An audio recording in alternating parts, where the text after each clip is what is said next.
Good day, students. This is another segment of radio, television, e-learning. The subject is geography. Topic is settlement 2. Previous lesson we discussed about settlements. We define settlement as group of buildings with people living in them and carry out their economic activities. And we said we have two types of settlement. We talked about rural settlement and urban settlement. Under rural settlement, we said we have the following. We have homestand and we have farmstead. We have hamlet, we have village, and so on. We even talked some of the characteristics of settlement. We said this rural settlement is small and it's not well populated, where you find 2 or 3 houses together. Then furthermore, we went further to talk about urban settlement. Under urban settlement, we classify it as town, cities, megapolis, and conurbation. So under that, we equally talked about the characteristics and so on. We said it is relatively large and densely populated. Now today, in our topic, the content of today, the same settlement, we are going to be talking about classification of settlement according to their pattern or shape. 2, conditions favoring the development and growth of settlement. 3, functions of rural area to the urban area. 4, function of urban centers to the rural areas. 5th, classification of settlement according to their functions. 2 functions. Urbanizations, that is the 6th one. The 7th is the factor responsible for the urbanization. The 8th one is problem of urbanization, and followed by assignments. So now we are going to look at the definition of this.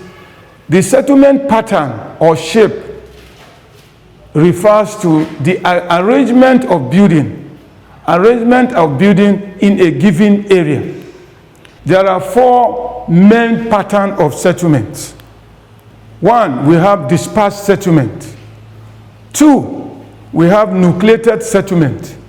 3, we have linear settlement. And the 4th one, isolated settlement. Now the characteristics of dispersed settlement or scattered settlement pattern. They are characterized by individual compound. They are characterized by individual compound, widely spread family, widely spaced family, where farmland are located behind the buildings. Where farmland are located behind the buildings, there are distinct boundaries separating one family land from another.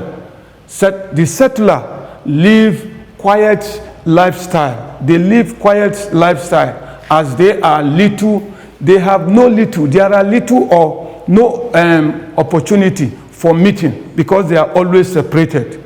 An example of this kind of dispersed settlement you find, or scattered settlement, is very common in Toro in Bauchi State, a town in Toro in Bauchi State. These kind of settlements are well pronounced there. Now, the second characteristics, we are going to be looking at nucleated pattern of settlement. These are houses that are very close to one another. There are always a center called nucleus, or the Central Business District, called CDB, Central Business District, called CDB. The pattern is well connected with roads, farmlands, and well allocated outside the settlement. The level of interaction between the inhabitants are very, very high. An example of urban settlement is Ikeja, example of this, and Ikeja in Lagos State. And in rural settlement is Ozukwole in Abia State.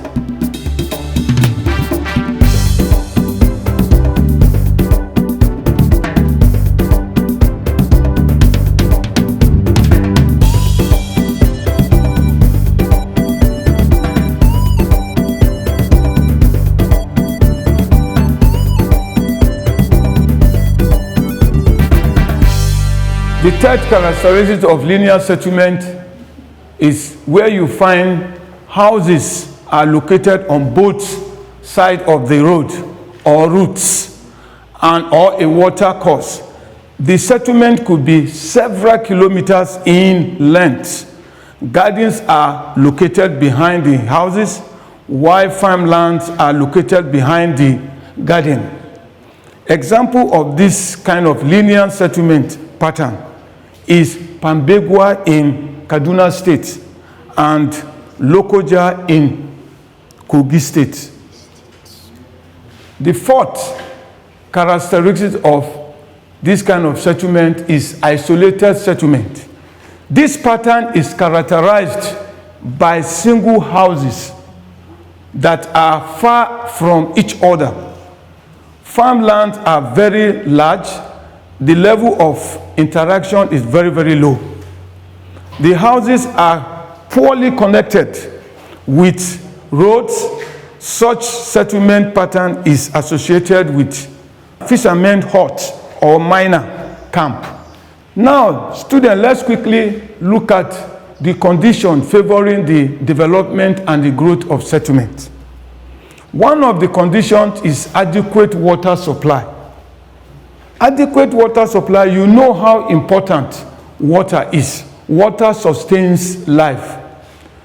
Area which have a steady and adequate water supply favor human settlement. People will always go to a place where there is adequate supply of water, right? So you find that people want to settle there. However, region with abundant water supply favor the development of dispersed settlement, whereas area with few sources of water supply favor the development of nucleated settlement. For example, in arid region, that is in desert area, you find in arid region, nucleated settlement develop around the oasis. Oasis is water that is very common. You find in the desert area, you find the water springing up from the ground, and people will come around it, just like, for example, Egypt, where you find the White Nile and the Blue Nile. You see in Alexandria, one of the big cities in Egypt, where people will come together because there are more industry than Cairo, the capital of Egypt. So you find the people settle along the riverside because of this kind of settlement. You see farmland, cotton farm, and so on. Different kind of farmland are as a result of water. Number two, fertile soil. Areas which are blessed with fertile soil favor human settlement. Generally, region with rich alluvial and volcanic soil host large human population. The rural area with fertile soil have dispersed settlements. 3, defense. Well-protected area against invading enemies promote settlement and people in particular place. For example, Zaria and Kano City, the wall built around it protect people there as a defense. So, number 4, presence of natural resources. Areas which are endowed with abundant natural resources, including mineral, timber, etc., favor the development of nucleated settlements. Good example is Jos town, with the presence of mining of tin and columbite. With the presence of mining and columbite, attract people to the area.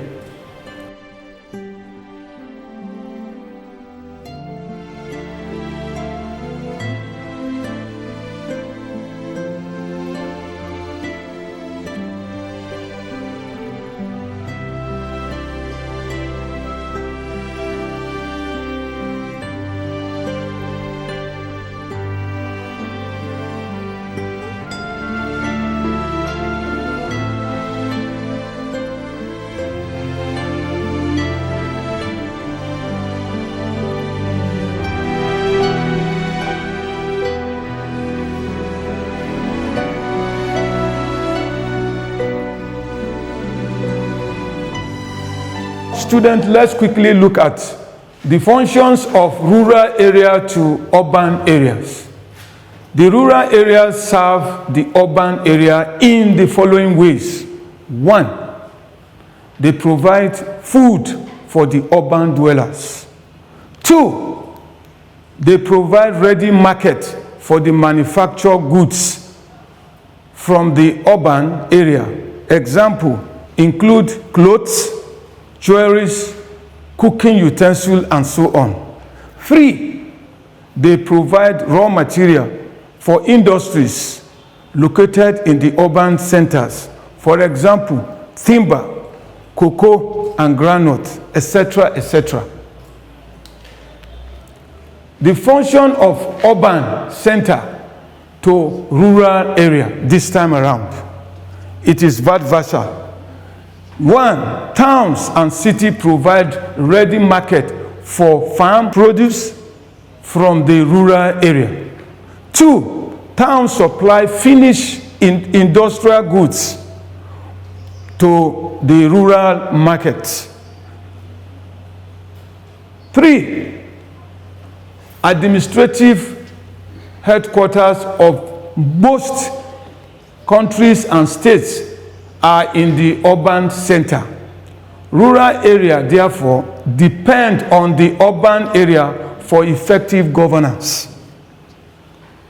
4, foodstuff and other agricultural products are produced or processed into finished goods in factories located in the town.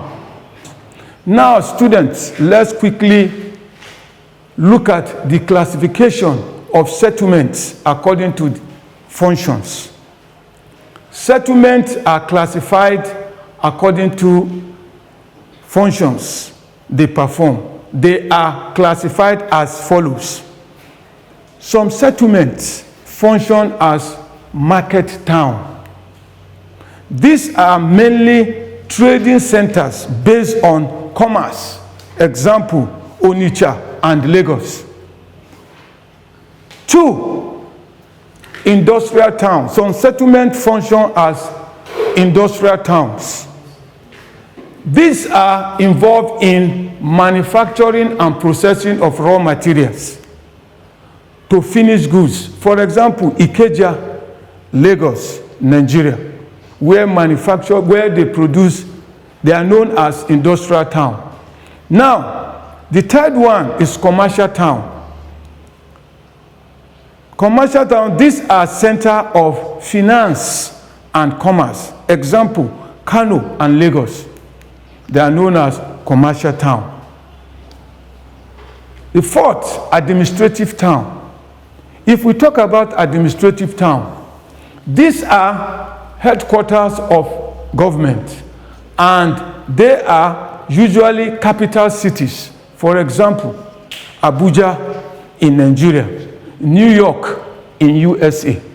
These are administrative towns, completely administrative. You can even say Kaduna town is an administrative town. So, number 5, ecclesiastic town. If you don't want to say ecclesiastic, you can say religious town. The towns we call religious towns, these are religious centers. For example, Mecca for the Muslims, and Rome for the Christians, Banaras for the Hindus. These are towns that they worship, a place of where they worship. Now, let's quickly look at Urbanization. Students, what do you understand by the word urbanization? Urbanization simply refers to growing of towns, especially in terms of human population and physical size. In other words, changing the function of a settlement from rural character to an urban character. Urban development as a result of increasing number of people coming into the town. For example, Abuja, people coming from different parts of the country coming to Abuja to look for their daily bread. And look at, for example, Accra in Ghana. Accra is the capital of Ghana, where they come there for to look for their daily bread. Now, factor responsible for urbanization. We have some of the factors. There are many, but there are a few here I have to name. One, economic activities is one of the factors that is responsible for urbanization. Two, administration is one of the factors. Provision of social amenities is another factor. The last but not the least here, absence of disaster. There are many. There are so many factors here. So we are going to take them one after the other. One, economic activities. People tend to settle in areas where economic activities such as trading, farming, mining takes place, so as to get job in such area. For example, if you look at Jos, where Jos is known for tin mining, you see people go there to seek for job. It's a very good place for mining. Two, administrative. People settle in area where there are seats of government, such as social amenities will be available, and other facilities are often provided in such area. For example, why do people go to Abuja? Come to Kaduna in flux. They come to Kaduna, they go to Abuja. It is because those kind of towns, they can get a job there. Most of the thing is administrative. So people go there to settle there because of social amenities. The third one is provision of social amenities. Many people tend to settle in areas where social amenities like pipe-borne water, electricity, and so on are available. You see, everybody wants comfort. Where there's electricity, people tend to go to that area. It attracts people to go to that area. And the population eventually grow, and the settlement will be enlarged as a result of that. Now, the fourth one is absence of disaster. Absence of disaster, both natural and man-made disaster, in place tend to attract people to such area. For example, look at places like Maiduguri, for example. Nobody wants to go there because of what is happening there. An area where you find volcanic eruption or you find earthquake, you don't expect to go to that kind of area because of the natural disaster there. So it is very, very important. Absence of that increased population. Students, let's quickly look at some of the problems of urbanization. The following are problems or effects. If you don't want to say problems, you can say effect of urbanization. One, environmental pollution. Two, traffic congestion. Three, unemployment. Four, housing congestion. Five, increase in social vices and crime, etc., etc. There are many. So we are going to look at them one after the other. One, environmental pollution. More wastes are produced due to high concentration of people, and this tends to cause pollution in environment. For example, if you look at places like Lagos, where there is high rate of waste produced in an area, this eventually, you will see that it affects the population of that area because of the pollution will be very high as a result of environmental pollution. 2, traffic congestion. Many people tend to travel on roads at the same time, hence there is traffic congestion most of the time.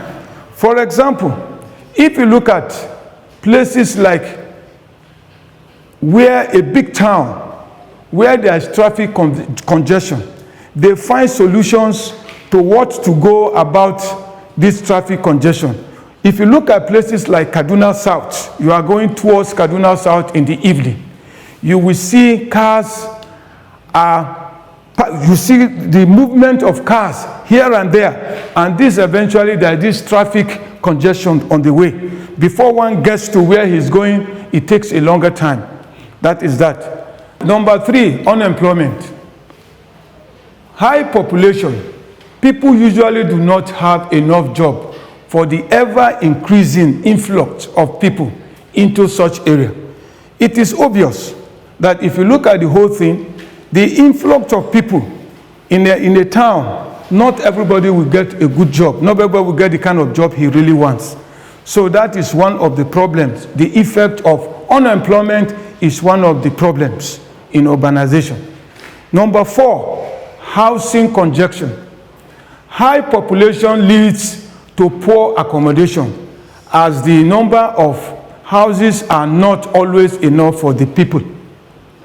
If you look at it, where you find houses are very expensive because the number of people, the influx of people in the town will not be able to accommodate the houses that are available. So you find it's a problem of housing, Number 5, increase in social vices.